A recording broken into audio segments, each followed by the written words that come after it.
Hey guys, how's it going? Welcome to my video. All right, guys. Just want to give you guys a quick fix on an issue that I had the other day. So basically, I had this issue with my car, and this came out of nowhere. Actually, the car was like driving fine for most of the day, and went to a McDonald's to get something to eat. Came out about 30 minutes later, got into my car, and tried to start it, and it was not starting at all. There was no crank. There was no. It was, but everything else worked inside the car. I mean, I was able to, um, you know, the alarm worked. The alarm worked. Well, the remote worked. The all the lights on the dash worked. The blower motor works. Like everything worked as normal, except that it would not crank. It would not start up. It would not crank. So that was a bit of a, an annoyance, a frustration that I was dealing with, and I was like, okay, this car has been pretty good. I've had virtually no issues with it. It's driven fine. There's no check engine light. Haven't had any issues with it since I had it. And all of a sudden, this came up where, out of nowhere, out of the blue, it just would not start up. So, I was a bit annoyed by it, but I had to solve the issue. So what I did was I turned on my headlights and went out just to see how bright the headlights were, because I wanted to gauge how much charge was in the battery. Maybe the battery had, maybe I need to change the battery or something. But the headlights were like super, super, super bright. So at that point, I was like, maybe it's not the battery, because I mean, for headlights to be that bright, there should be enough charge in the battery for me to do a slow crank. I should be hearing like some kind of crank, some kind of slow crank, but did not get any of that. So that had me scratching my head. I went back into my car, and pretty much what I did was, I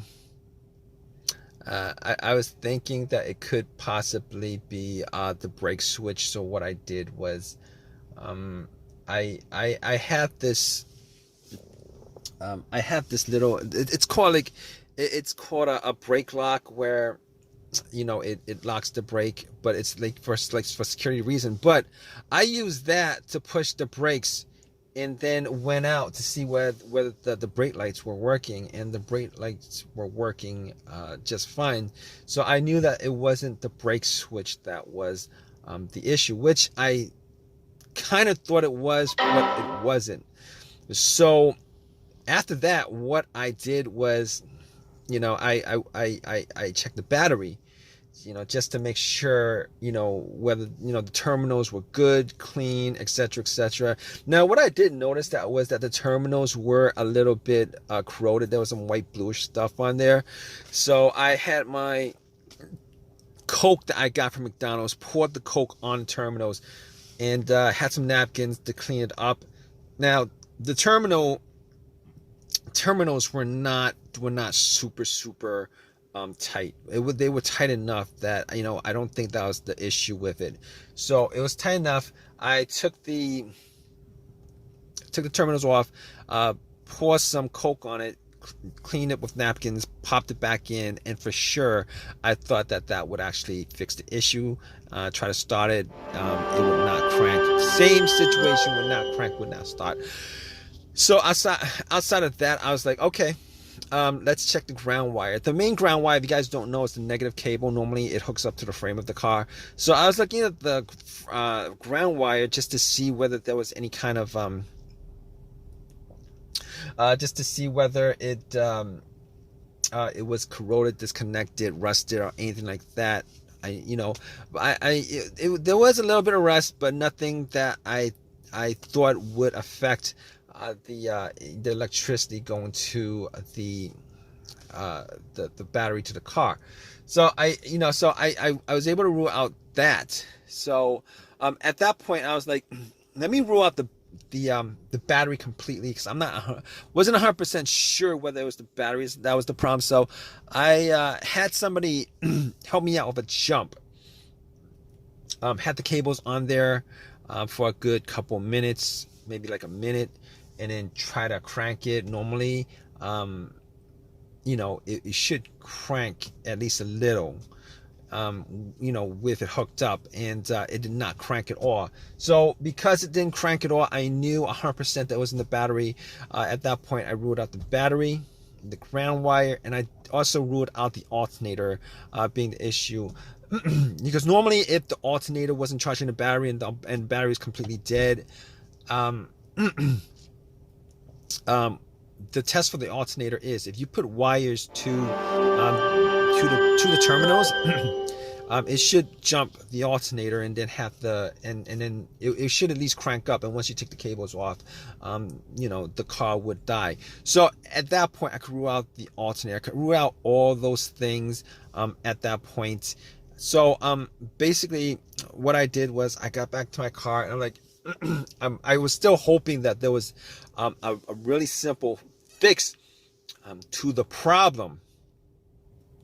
So basically at that point, I was thinking to myself, okay, I have an OBD2 reader, a $19 OBD2 reader that I got from Walmart. And seeing as how there's no check engine lights on the dash, I thought to myself, I mean, there's a chance that it could possibly be something, but that might bring a code up that's pending, that's not in the system. So what I did was I hooked the OBD2 up and made sure that it actually went through and scanned the whole entire ECU, which it did. It scanned the whole entire ECU. No codes popped up, no pending codes, nothing at all. And at that point, I was ruling, as many things out as I could. And at that point, I ruled that out. Okay, so after that, I was thinking to myself, there's a couple other things it could be. It could possibly be the fuses or the relays. All right, so I got to the box where the fuses and relays are and checked out all the fuses just to make sure that there were no blown fuses or anything like that. And checked out to see whether there was any kind of brownish tint on any of the top of the fuses. There was none. Didn't smell anything that was burnt. And then I recalled that there were two situations where I've experienced where the fuses caused my car not to start. And this was cars that I've had previously. One of those situations was, the car that I had, there was no power at all to the car, nothing was on, etc., etc. And in that situation, it turned out to be the main fuse that was blown. It was the main fuse that was blown. But once I swapped that out, it actually fixed everything. But that's not this situation here, because I was getting power to everything else except it wouldn't crank. It wouldn't start, it wouldn't crank. So that wasn't the situation. The other situation where where there was a fuse issue that caused no start was the car would crank but it wouldn't turn over. It would crank but it wouldn't turn over, and that fuse turned out to be either the CPU, the fuse to the CPU, or the fuse to the fuel pump. Now that unfortunately wasn't the quick fix for this car, because there's no cranking. This car is not cranking. It's not cranking at all. So that wasn't the problem.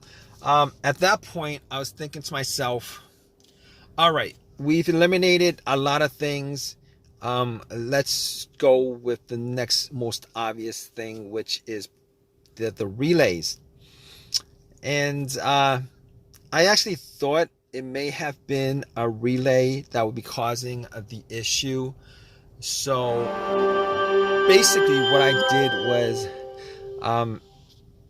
I swapped out one of the relays for the other relay and try to start the car up.